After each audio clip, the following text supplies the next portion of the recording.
So we all know Disney. It's a huge worldwide brand. It's a beloved household name, and it's a company that has brought many, many adults and children lots of joy for lots of years.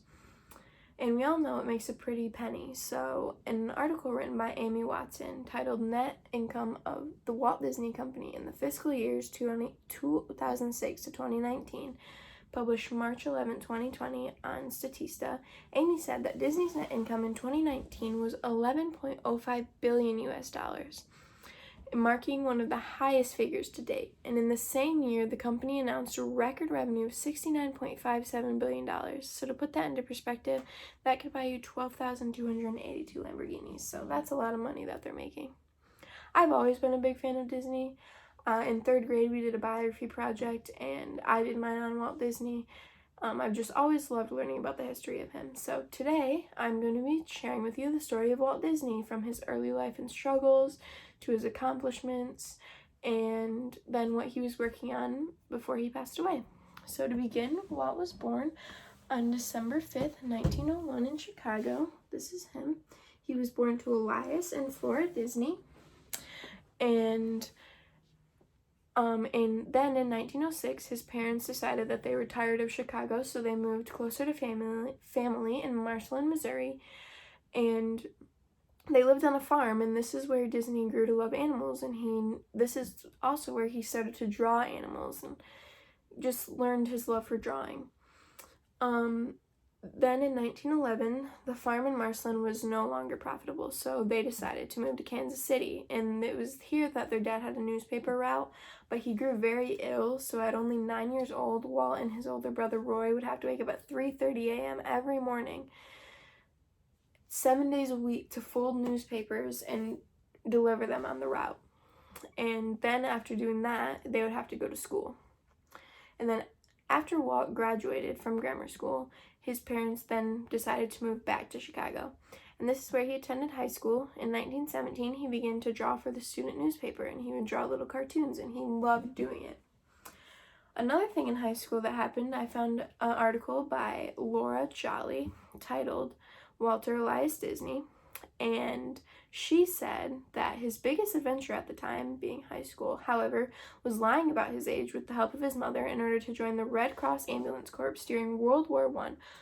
Walt headed to France in 1918, and for 9 months he drove supply trucks, ambulances, and chauffeured officers. So this is him in front of one of the ambulances.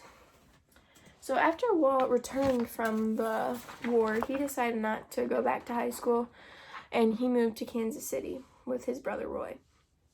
And he started work as a commercial illustrator, so he'd draw little ads, like cartoon ads that would be on TV. But eventually he decided he wanted to start his own company in 1922, and he had a partner named Oop Blueworks. But sadly, the company failed, so in 1923 he moved to Hollywood, California. And him and his brother Roy were working for Universal, and they created a character named Oswald the Rabbit. But they had some conflicts with the contract, so they decided to branch out and create their own company and their own character, and they called it Mortimer Mouse, and they were able to create the first all-sound cartoon. And this is Walt drawing in front of a drawing of Mortimer Mouse, and this is from their first all-sound cartoon, which was named Steamboat Willie. Eventually, later on, they changed his name to Mickey, which is the name that we all love and know now. And Mickey was actually voiced by Disney. He voiced him himself, which is pretty cool. Disney would take all of his profits and put it back into his company, because he really strived for perfection and wanted to be able to create the best that he possibly could. And he was also very fast when it came to expanding the operations of his company. And he eventually created a school to train new artists.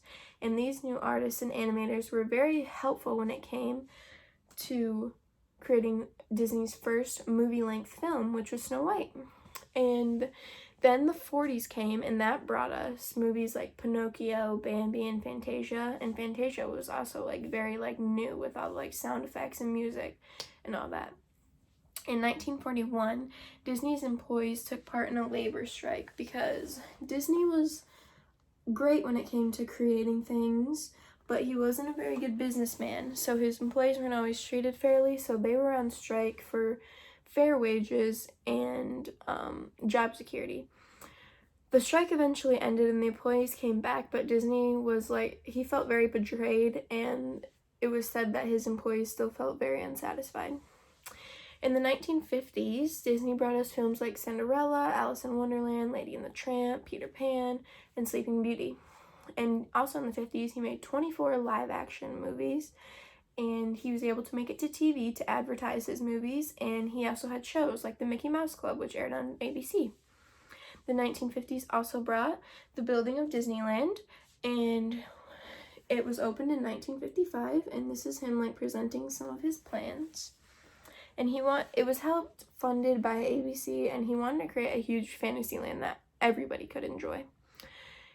In his last years, he was awarded the George Washington Award by the Freedom Foundation, and that was in 1963. And in 1965, President Lyndon B. Johnson awarded him the Presidential Medal of Freedom.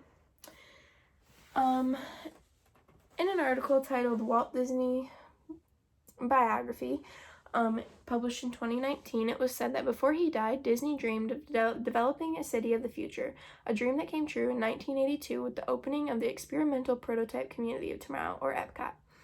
Epcot, which cost an initial $900 million, was planned as a real-life community of the future, which was with the very latest technology.